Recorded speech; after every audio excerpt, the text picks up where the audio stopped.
Boom, boom, boom, boom, boom, boom. Hey guys, good morning. It's Tuesday morning. Got art classes tonight.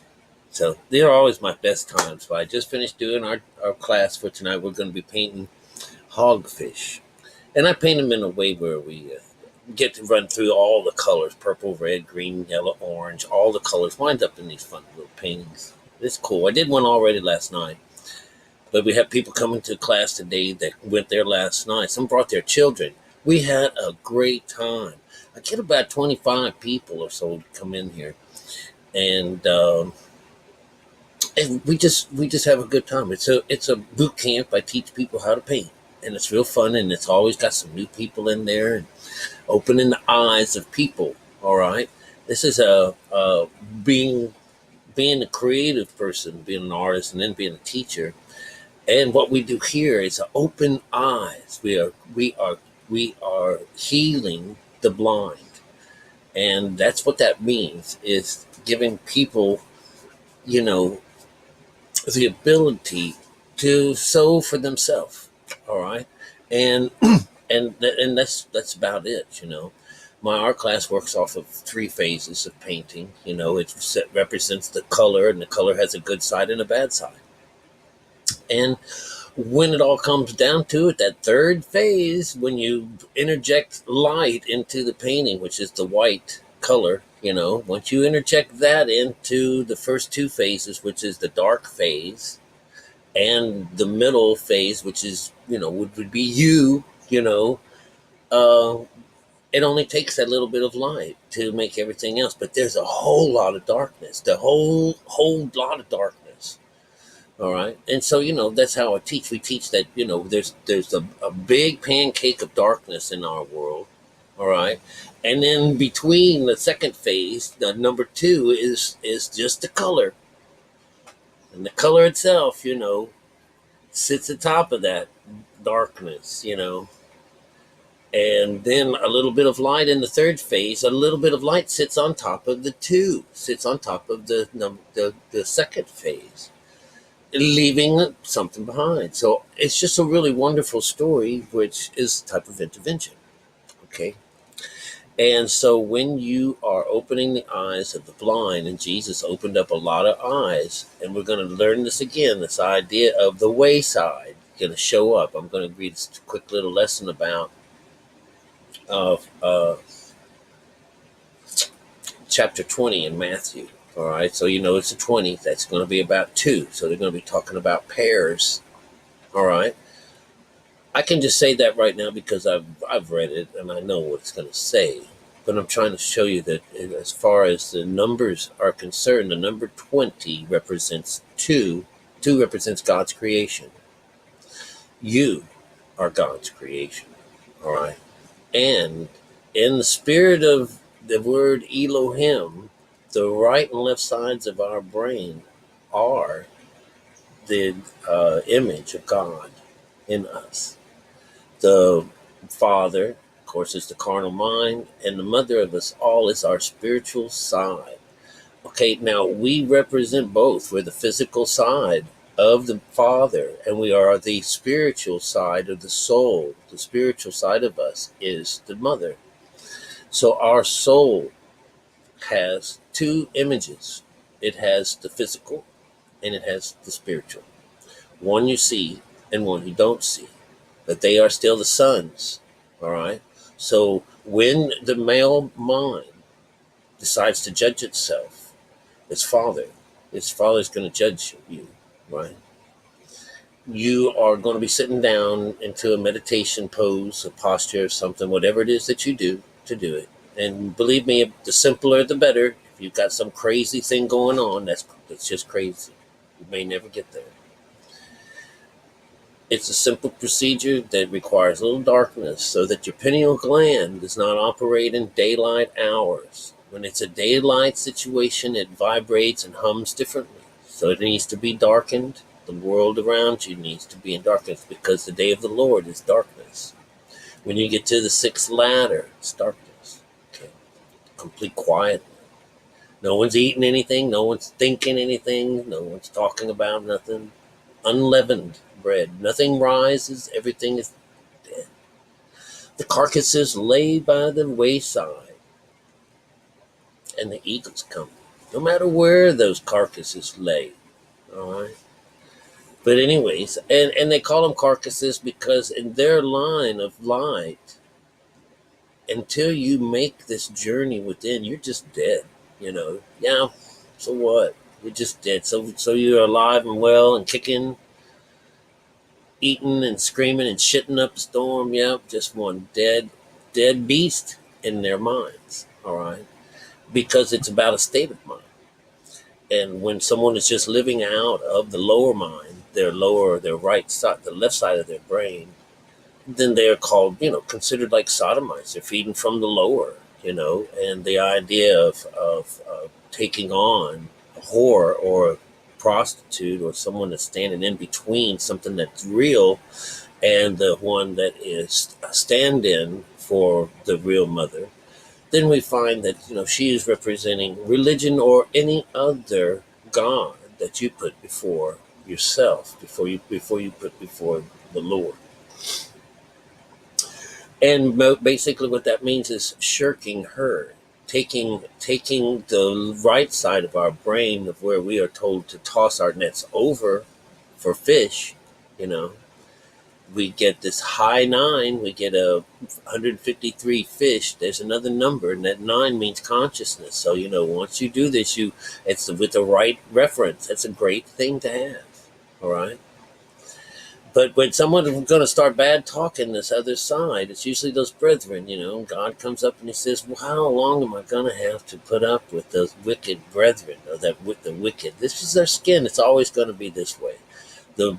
It's funny, yesterday in the story would be that Caliph was ready to go, because he's representing the spiritual side of things, and that the brethren, the men in the group with them were, I don't think we can do it. It's just scary. There's big men and they're awful and they eat each other and stuff like that, And of course, that's as far as anyone on the outside world reads these scriptures. But if they went to the next one, they would find that God said, anybody who talks shit about me, fuck them, bring them up here. I'll take care of them, So anyways, what we have here is failure to communicate.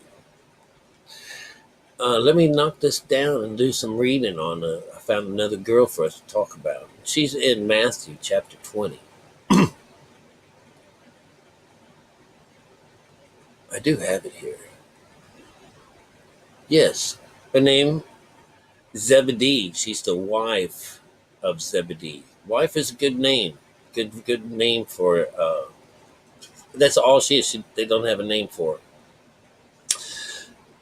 And that's apropos, all right? And what she winds up doing is in these stories, she has the 2 children. She has 2 sons. She comes before Jesus and she asks him, she says, I would like for my sons to sit on the left hand and your right hand. It's just really funny, because in reality, that's not funny, because when we go under, it's talking about the right and the left sides of our brain. And when I say right side, when this brother is supposed to represent her, she's in there, but this is your soul. This is when the person goes under. This is also your 2 witnesses. You, the physical self, you go into meditation. This is the witness. You know that you're going through this judgment. One day you're going to make it. But anyways, that's the witness. And because you're sending up your messenger, it's a messenger. This is the child within your first male, all right? It's from the mind. That's why it's baby Jesus or something like that. But it's always from the male side of our brain, from the male side. My dyslexia, remember my dyslexia. But what we bring out to do this job for us is our soul. That's what we set free. So these are the 2 boats on the shore. This is the 2 sons that the mother of you present, to Jesus. And Jesus comes in and says, hey, do you think you can drink from the same cup I'm drinking from? Are you prepared to are you able to be baptized the same way I'm baptized? And they say, yes, of course. And he says, yeah, you're right. You can drink the same place. I'll show you that. And I can also, I'll deliver you, But as far as like, saying that you could sit on my right hand and my left hand, that's not for me to decide. It's for Father, but I'll take you up there and you take it up with him. All right. And so at the end of the story, see, I'm not even reading. I'm not even going to read it. Uh, chapter 20. Towards the end of the story, Jesus is, he's leaving this place, wherever this place is that he have here. I guess I'm going to have to pull it up. Matthew 20. Number 26. What we say is, who of you can stand before God? And of course we all can. We have it in us. Who of you, like inside of you, there's going to be a servant. There's going to be somebody. What is going to do this? 6, 7, 8. So here's number 26, which represents 8. Should be some control.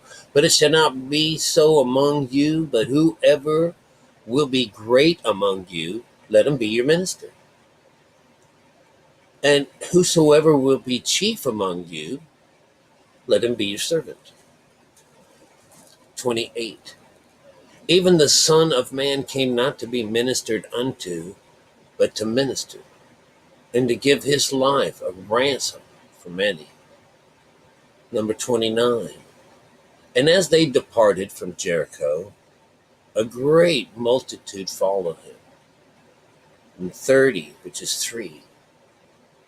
Remember, this is all about bringing 2 together, and they're going to give them 1. I forgot to tell you that at the beginning of this, it's all these people go by the wayside. Remember, anytime Jesus is traveling and stuff like that, he's in this,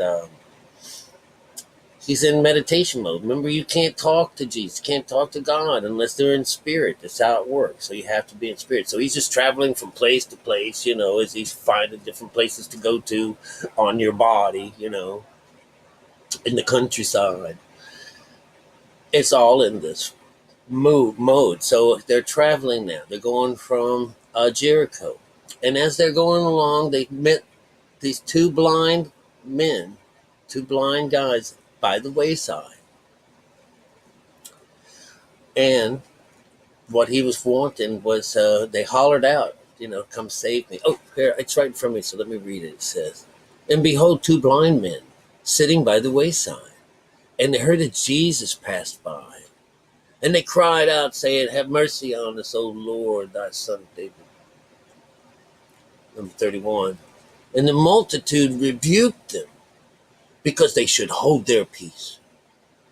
And they cried the more, saying, have mercy on us, O Lord, thy son David. And Jesus stood still and called them, and said, what will ye that I shall do unto you? Number 33, which is 6, right?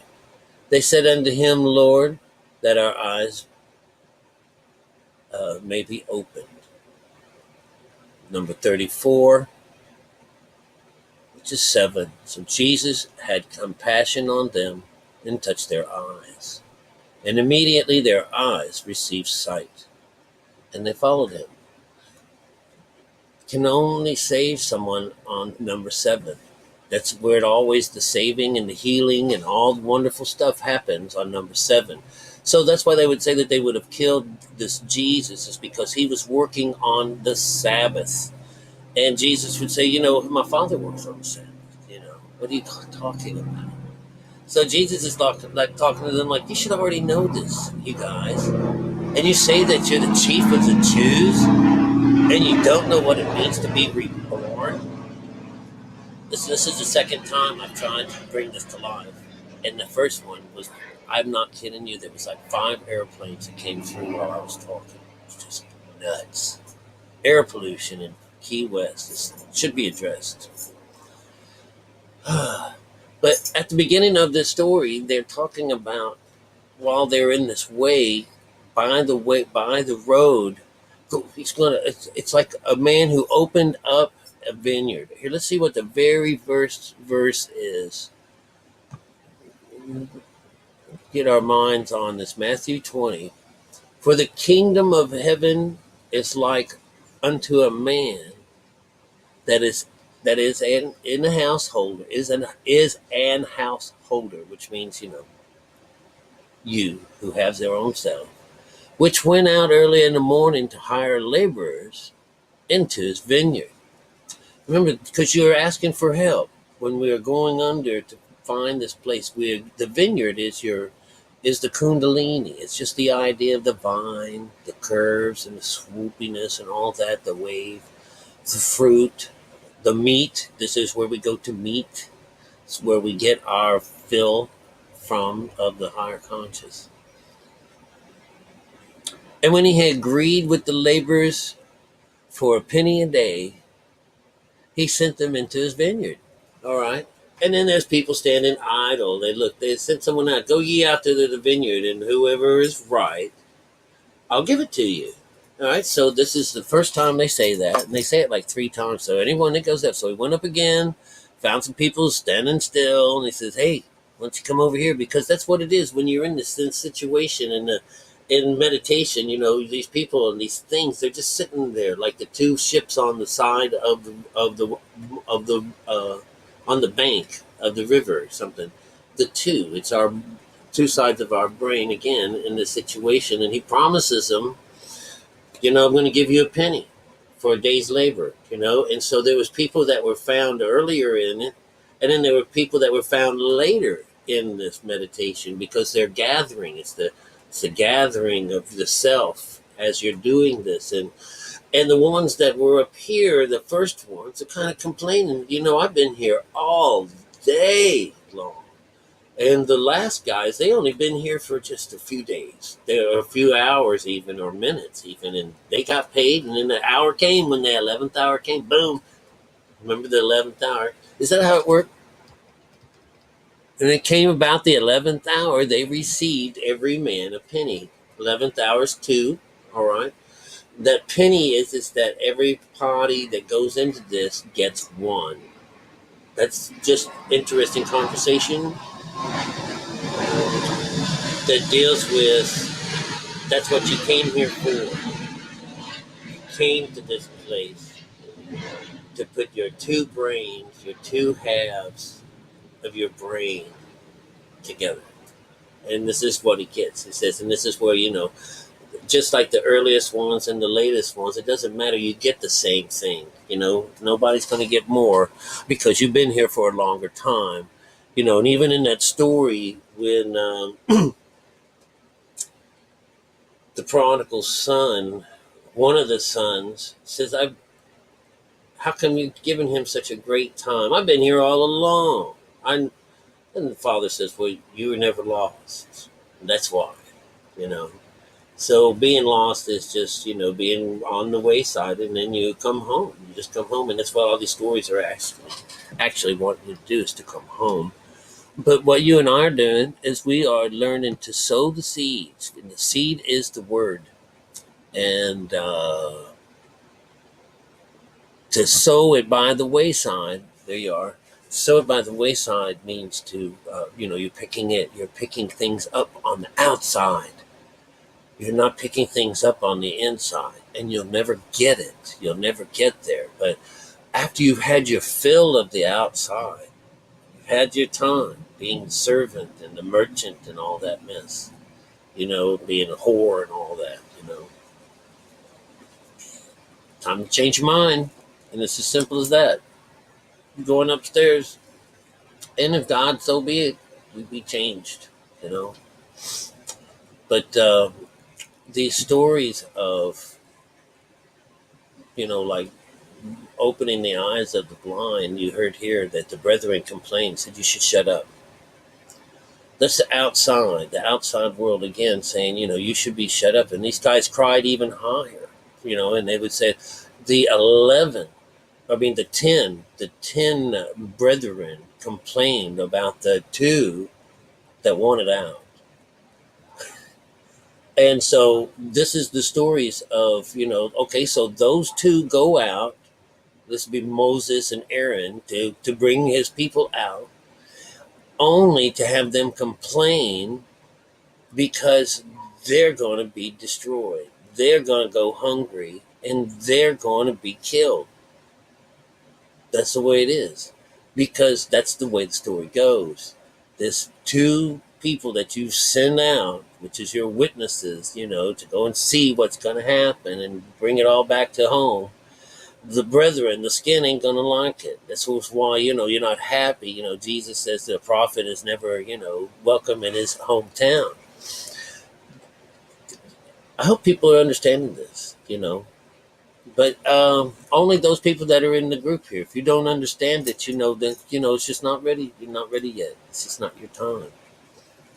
But you'll understand that it comes about by hollering out, "I need you. I need you, God." And you had to have some grips with Him where you actually had some belief in it.